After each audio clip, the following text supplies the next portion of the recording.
ஸ்ரீ கர்க சம்ஹிதை ரேவா காண்டத்தின் 15ஆம் அத்தியாயம்.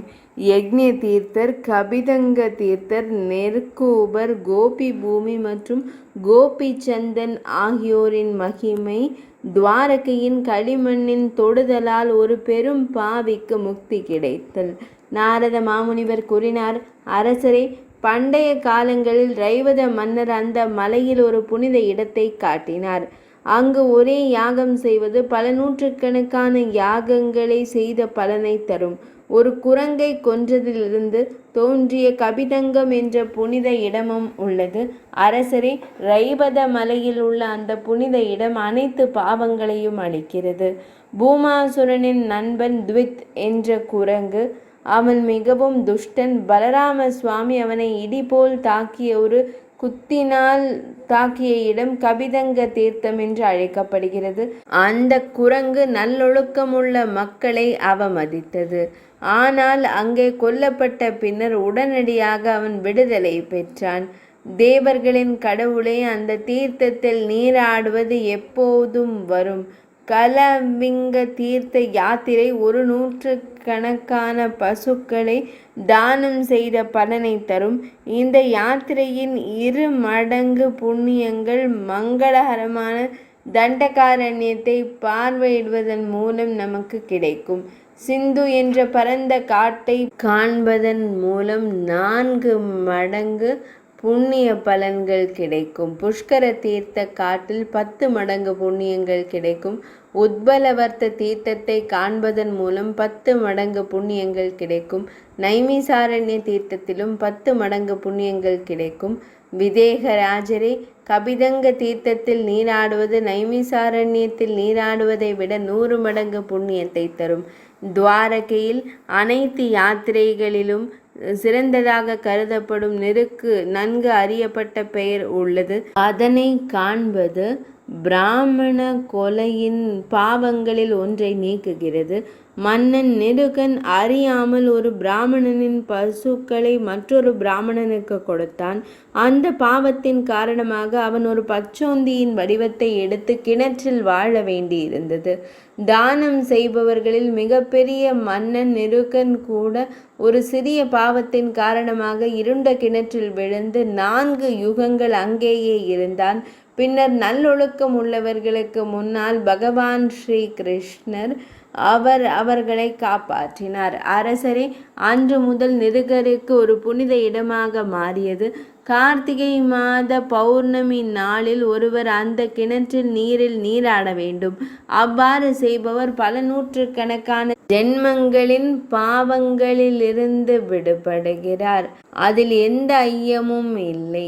பரிந்துரைக்கப்பட்ட சடங்குகளின்படி ஒரு பசுவை தானம் செய்பவர் சந்தேகத்திற்கிடமின்றி பல நூற்றுக்கணக்கான பசுக்களை தானம் செய்த பலனை பெறுகிறார். அரசரே, இப்போது கோபி பூமியின் மகத்துவத்தை கேளுங்கள். அது பாவங்களை அழிக்க சிறந்த புனித தலமாகும். அதை கேட்பதன் மூலம், செவிமடுப்பதன் மூலம் ஒருவர் கர்மத்தின் அடிமைத்தனத்திலிருந்து விடுபடுகிறார். கோபியர்கள் வாழ்ந்த இடமாக இருந்ததால் அந்த இடம் கோபி பூமி என்று அறியப்பட்டது. கோபியர்களின் வாசனை திரவியத்திலிருந்து உற்பத்தி செய்யப்படும் மிகச்சிறந்த கோபி சந்தன மரம் இங்கு கிடைக்கிறது. கோபி சந்தனத்தை கரங்களில் பூசுபவர் கங்கா ஸ்தரணத்தின் பலனை பெறுகிறார். எப்போதும் கோபி சந்தனத்தின் முத்திரைகளால் முத்திரையிடப்பட்டவர், அதாவது கோபி சந்தன முத்திரை மற்றும் திலகத்தை இடுபவர் ஒவ்வொரு நாளும் பெரிய நதிகளில் நீராடிய பலனை பெறுகிறார். அவர் 1000 அஸ்வமேதங்களையும் 100 ராஜசூய யாகங்களையும் செய்த பலனை பெறுகிறார். அவர் அனைத்து புனித தலங்களையும் உட்கொண்டார், தானம் செய்தார், விரதங்களை செய்தார். தினமும் கோபி சந்தனம் பூசுவதன் மூலம் அவர் திருப்தி அடைகிறார் என்பதில் ஐயமில்லை. சித்திரகூடத்தின் போர்வை கங்கையில் மண்ணை விட 2 மடங்கு புண்ணியமானது என்று கருதப்படுகிறது. பஞ்சவடி போர்வை அதைவிட 10 மடங்கு புண்ணியமானது. கோபி சந்திரத்தின் போர்வை அதைவிட 10 மடங்கு புண்ணியமானது. கோபி சந்திரம் பிருந்தாவனத்தின் அரசராக இருந்தது. காணுங்கள். கோபி சந்தனத்தால் மூடப்பட்ட ஒருவனின் உடல் நூற்றுக்கணக்கான பாவங்களால் நிறைந்திருந்தாலும் யமனால் கூட அவரை தன்னுடன் அழைத்து செல்ல இயலாது. அவர் ஒரு பாவியாக இருந்தாலும் கோபி சந்தன திலகத்தை தினமும் அணிபவர் பகவான் ஸ்ரீஹரியின் வசிப்பிடத்தை எப்போதும் அடைகிறார். அங்கு சாதாரண குணங்கள் நுழையாது. சிந்து மாகாணத்தில் திர்பாகு என்ற ஒரு மன்னர் இருந்தார். அவர் ஒரு அநீதியான தீய ஆன்மா. எப்போதும் உடலை விற்கும் பெண்களின் கூட்டத்திலேயே ஈடுபட்டிருப்பார். அவன் ஒவ்வொரு ஆண்டும் நூற்றுக்கணக்கான பிராமண கொலைகளை செய்தான். கர்ப்பிணி பெண்களை கொன்றான். வேட்டையாடும் போது கபில பசுக்களை அவன் அம்புகளால் கொன்றான். ஒரு நாள் சிந்தி குதிரையில் ஏறி வேட்டையாட காட்டிற்கு சென்றான். அங்கே ராஜ்யத்தில் ஒரு பேரரசை கொண்ட அவனது கோபக்கார மந்திரி காட்டில் ஒரு கூர்மையான வாளால் அந்த பெரிய மன்னனை கொன்றான். அவன் தரையில் படுத்து இறந்து கிடப்பதைக் கண்ட யமனின் ஊழியர்கள் அவனை கட்டி போட்டு தங்கள் மகிழ்ச்சியை வெளிப்படுத்தி யமபுரிக்கு அழைத்து சென்றனர். அந்த பாவி தன் முன் நிற்பதைக் கண்ட வலிமைமிக்க யமராஜன் உடனடியாக சித்திரகுப்தனிடம் இது என்ன சித்திரவதைக்கு தகுதியானது என்று கேட்டார். சித்திரகுப்தர், அரசே, அவர் சந்தேகத்திற்கிடமின்றி 8,46,000 நகரங்களில் ஒவ்வொன்றாக தள்ளப்பட வேண்டும். மேலும் சந்திரனும் சூரியனும் இருக்கும் வரை அவர் நரகத்தில் துன்பப்பட வேண்டும். இந்தியாவில் பிறந்த அவர் ஒரு புண்ணிய செயலையும் செய்ததில்லை. அவர் 10 கர்ப்பிணி பெண்களையும் எண்ணற்ற கபில மக்களையும் பசுக்களையும் கொன்றுள்ளார்.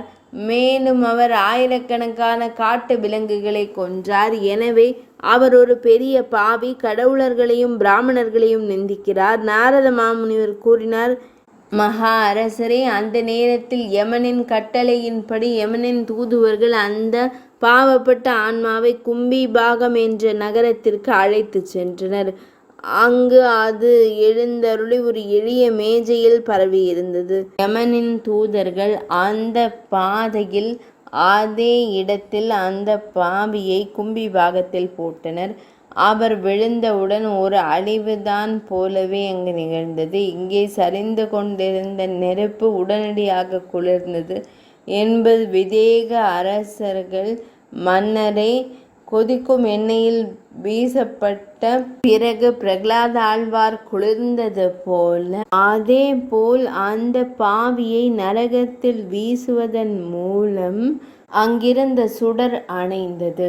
யமனின் தேவதைகள் இந்த விசித்திரமான சம்பவத்தை மகாத்மாவான யம தர்மராஜனிடம் கூறினார்கள். தர்மராஜர் சித்திரகுப்தரை குறித்து மிகவும் கவலை கொண்டு அவர் பூமியில் ஒரு கணம் கூட எந்த புண்ணியமும் செய்ததில்லை என்று எண்ணினார். நரேஸ்வரரே, இந்த நேரத்தில் வியாசமா முனிவர் தர்மராஜனின் சபைக்குள் வந்தார். பரிந்துரைக்கப்பட்ட சடங்குகளின்படி அவர்களை வணங்கிய பின்னர் மிகவும் புத்திசாலி மற்றும் நீதியுள்ள தர்ம மன்னர் அவர்களை வணங்கி அவர்களிடம் கேட்டார், இறைவா, இந்த பாவி இதற்கு முன்பு எந்த நல்ல செயல்களையும் செய்ததில்லை. அதனால்தான் அவன் கும்பிபாகம் என்ற பெரிய கொப்பரையில் வீசப்பட்டான். கொதிக்கும் எண்ணெயால் நிரப்பப்பட்டிருந்தான். அதிலிருந்து நுரை எழும்பிக் கொண்டிருந்தது. அவன் உள்ளே வீசப்பட்டவுடன் அங்கிருந்த நெருப்பு உடனடியாக குளிர்ந்தது. இந்த சந்தேகம் நிச்சயமாக என் மனதில் மிகுந்த வெறுப்பை ஏற்படுத்தியுள்ளது. ஸ்ரீ வியாசமாமுனிவர் கூறினார், அரசரே, முழு வேதங்களின் அறிஞர்களிலும் சிறந்த ஞானிகள் பிரம்மதேவரின் இயக்கத்தை நுட்பமானதாக விவரித்ததைப் போலவே பாபம் மற்றும் புண்ணியத்தின் இயக்கம் மிகவும் நுட்பமானது. விதியால் அது தானே நேரடி மற்றும் அர்த்தமுள்ள தகுதியை அடைந்துள்ளது. மகாமுனிவரே, அவர் சுத்திகரிக்கப்பட்ட தகுதியை குறித்து கூறுகிறார், கேளுங்கள். துவாரகையின் மண் ஒருவரின் கரத்தில் இருந்த இடத்தில் இந்த பாவி இறந்து விட்டார். அந்த களிமண்ணின் செல்வாக்கினால் இந்த பாவி சுத்திகரிக்கப்பட்டார். கோபி சந்தனத்தின் பூச்சு உடலில் உள்ளவர் நரன் மற்றும் நாராயணர் ஆகிறார். அவரை காண்பதன் மூலம் ஒரு பிராமணரின் கொலையிலிருந்து உடனடியாக ஒருவர் விடுபடுகிறார். நாரத மாமுனிவர் கூறினார், அரசனை. இதை கேட்ட தர்மராஜர் அவரை அழைத்து வந்து விருப்பப்படி நகரும் ஒரு சிறப்பு விமானத்தில் அமர வைத்து இயற்கைக்கு அப்பாற்பட்ட வைகுந்தத்திற்கு அனுப்பினார்.